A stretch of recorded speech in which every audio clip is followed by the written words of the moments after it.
Hello friends, welcome back to my channel. So today I'm interviewing the extraordinary person. Yes, my sister Tanya. She has been working in Wipro from last 4 years और उसके बाद अब she is working in Protiviti. मतलब उसके पास around 5 years का experience in the top IT companies. तो बहुत सारे स्टूडेंट्स के भी पास कंफ्यूजन आती है, बहुत सारे लोग कंफ्यूज होते हैं कि हमें टॉप MNC कंपनीज में लगना है, हम कैसे लगे, क्या प्रोसेस होता है, कैसा उनका एटमॉस्फेयर होता है वहां पे काम करने का, क्या प्रॉब्लम्स आती है उनको और कैसे बेसिकली कैसे आप प्लेस हो सकते हो इन बड़ी कंपनीज के अंदर. तो आज वीडियो में वो अपनी पूरी एक जर्नी शेयर करने वाली है हमारे साथ. So please subscribe my channel for the notification of new videos. इस चैनल में मैं every week one career video and one motivational video share करती हूँ. So hi Tanya, welcome to our channel. तो आज की जो वीडियो है, she is been working with top IT companies from 2019, right? या and she is working with Wipro. पहले she worked for Wipro for almost 4 years. उसके बाद she has join Protiviti and आज हम उनसे कुछ इनसाइडर्स लेने वाले हैं कि एक बड़ी कंपनी में लगने के लिए कैसे आप ज्वाइन कर सकते हो, वहां पे किस तरीके का काम होता है, हमें वहां पे ज्वाइन करना चाहिए, नहीं ज्वाइन करना चाहिए, क्या क्या आपको इश्यूज आएगी, क्या प्रॉब्लम्स आएगी, कैसे उस कंपनी में प्लेस होना है. तो she is going to guide you for all this steps.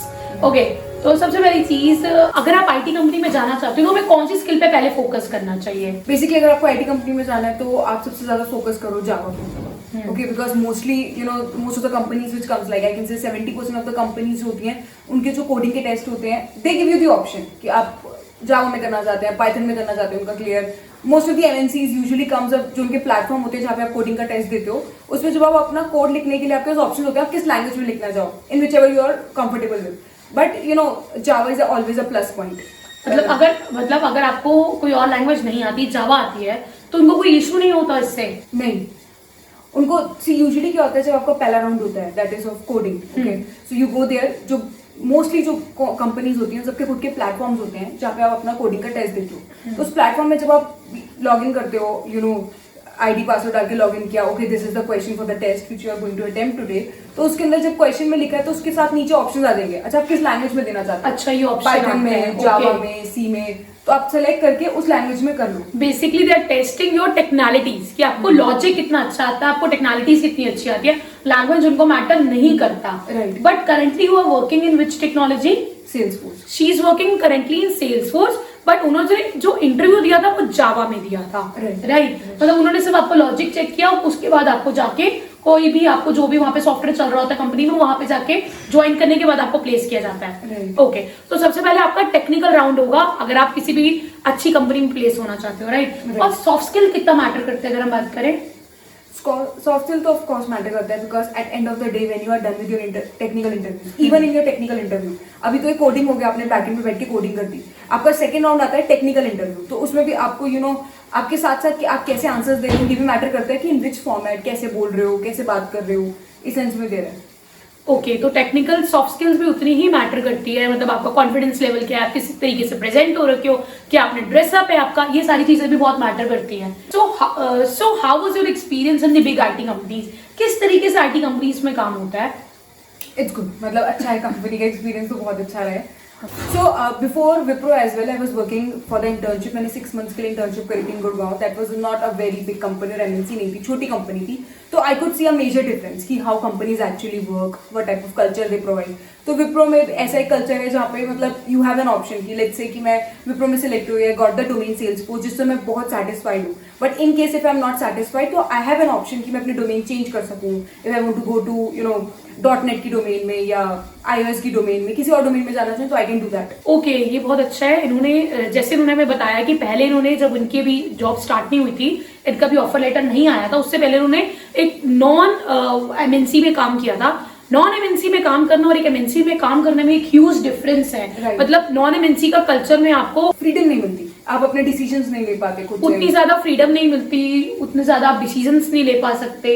Work life balance एक बहुत इंपॉर्टेंट फैक्टर है हमारा, जो आपको MNCs में ही मिलता है, जो दूसरी कंपनीज आपको वर्क लाइफ बैलेंस नहीं देती. तो माय नेक्स्ट क्वेश्चन, जो मेरे हिसाब से बहुत लोग जानना चाहते हैं, एक नॉर्मल फ्रेशर जिसको कोई एक्सपीरियंस नहीं है बिग IT कंपनीज का, कुछ नहीं है, वो कैसे एक बिग IT कंपनी में प्लेस हो सकता है?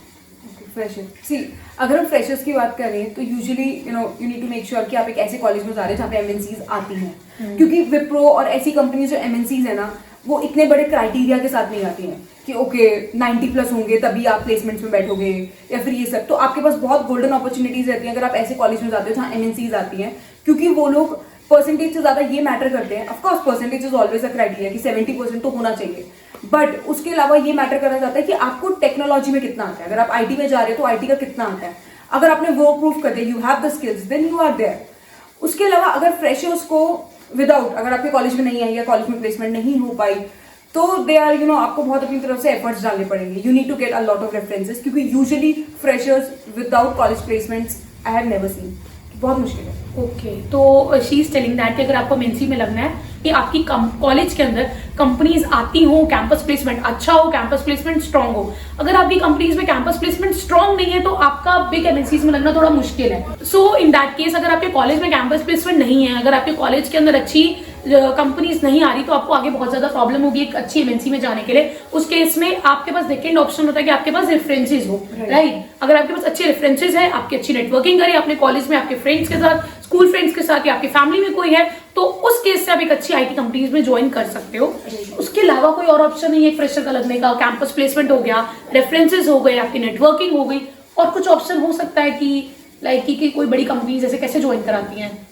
ऐसा होता है कि कभी कभार बड़ी कंपनीज के अंदर इंटर्नशिप्स भी निकलती हैं डायरेक्टली फ्रॉम कॉलेज। कॉलेज में वो कंपनी भी आई ही नहीं है, उससे पहले आपकी 3rd ईयर में, आपको 4th ईयर में पता लग जाता है okay this company is giving you the internship. क्योंकि यूजुअली अगर आप बीटेक में हो तो 4th ईयर में आपकी इंटर्नशिप्स और प्लेसमेंट स्टार्ट हो जाता है।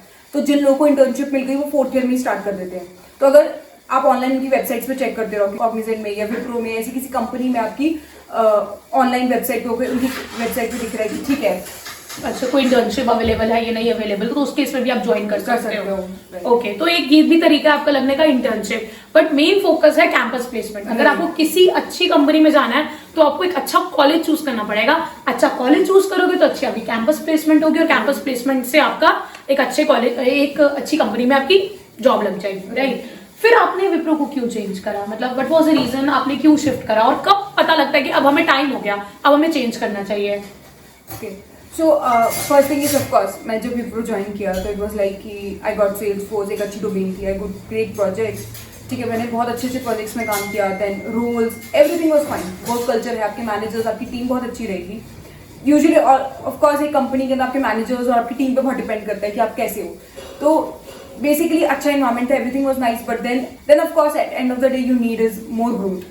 तो दैट्स व्हेन यू रियलाइज कि ठीक है यार, इट्स बिग टाइम कि अब आपको स्विच करना चाहिए। Money is only the reason जो आपने शिफ्ट किया, या और कोई भी रीजन था? मनी और मे बी आप एक कंपनी में काम कर रहे होते हो तो एक कंफर्ट जोन आ जाता है, लाइक इट्स बीन 3.5 years। तो अगर आप और रुकोगे तो आपको लगेगा ओके अगर मैं 1 साल और रुकी तो दैट कंपनी में ग्रेचुटी मिलती है, तो फिर लगेगा अरे 5 साल रुक जाओ ग्रेचुटी आ जाएगी। फिर उसके बाद लगेगा 5 साल हो गए, चलो 1-2 साल और रुक जाते हैं। अच्छा, आप एक कंफर्ट जोन में चल जाते हो, आपको और वो कुछ ना कुछ आपको ऑप्शन देना स्टार्ट कर देते हैं टू ल्योर योरसेल्फ कि अब आप रुक जाओ। Any advice you want to give to the students to so that they can land into the top companies? See, first is of course अगर आप फ्रेशर हो then try to get into a good college जहाँ पर ये MNCs जाती हैं, which you can get through online friends बना लो college में जाने से पहले। फेसबुक वगैरह ग्रुप्स होते हैं हर कॉलेजेस के, वहाँ पे जाके आपको लोग मिल जाएंगे जिनसे आप बात करके आइडिया लगा सकते हो उस कॉलेज की एक्चुअल प्लेसमेंट्स कैसी हैं instead of their campus placement cell. उसके अलावा एक्सपीरियंस के लिए ये रहेगा कि यूजुअली क्या होता है जब HR दे आर फाइंडिंग एक अच्छी पोजीशन ढूंढ रहे हैं तो उस टाइम पे दे विल फिल्टर आउट, वो फिल्टर लगा देते हैं, अच्छा मुझे इस कंपनी का बंदा चाहिए, इस कंपनी का चाहिए, इस कंपनी का चाहिए। तो इसलिए ये भी एक रीजन होता है जब आप अप्लाई कर रहे हैं और आपको बड़ी कंपनी से कॉल नहीं आ रहा, क्योंकि वो फिल्टर कर देते हैं पहले कि हमें इस कंपनी के ही बंदे चाहिए, उनका बैकएंड का क्राइटेरिया होता है। तो उस टाइम पे ट्राई करो कि आप लिंक्डइन वगैरह आजकल इतना चल पड़ा है कि लिंक्डइन पे आप इतने कॉन्टैक्ट्स क्रिएट कर सकते हो, तो लिंक्डइन के थ्रू आप कॉन्टैक्ट्स क्रिएट करो विद HRs, एवरी HR को रिक्वेस्ट भेजते रहो, कोई ना कोई तो रिप्लाई करेगा। देन जो उन कंपनी में काम कर रहे हो उन लोगों से कनेक्शंस क्रिएट करो और जितनी नेटवर्किंग बना सकते हो, because references at the end जो अगर आप छोटी कंपनी में काम कर रहे हो तो वो ऑफकोर्स पहले सुना जाएगा एज कम्पेयर टू आप keep on applying and waiting कि यार मुझे तो कॉल ही नहीं आ रहा, क्यों नहीं आ रहा। सो मैंने MBA की एक रिसर्च करी थी, तो उसमें मैंने चेक किया कि स्पेशली लिखा हुआ था जॉब डिस्क्रिप्शन के अंदर कि आप ना Big 4 फर्म से ही जो होने चाहिए तब हम आपको कंपनी मिलेंगे, मतलब एटलीस्ट आपके पास थोड़ा सा तो एक्सपीरियंस होना चाहिए Big 4 का। I was like this is the difficult criteria. आप अगर आप किसी स्मॉल कंपनी से और आपको बहुत अच्छा काम आता है तो आपको कंपनीज या मतलब आपको बहुत अच्छी सारी कंपनीज है वो आपको they are not interested in that, वो आपकी स्किल्स तो चेक ही नहीं कर रही। सो अगर आपके और भी कोई क्वेश्चंस है तो प्लीज लेट मी नो, और हम दोनों फिर से दोबारा कुछ क्वेरीज को लेने आने वाले हैं. सो प्लीज अपनी क्वेरीज को यहाँ पे लीव करो and we will see you in the next video. Bye.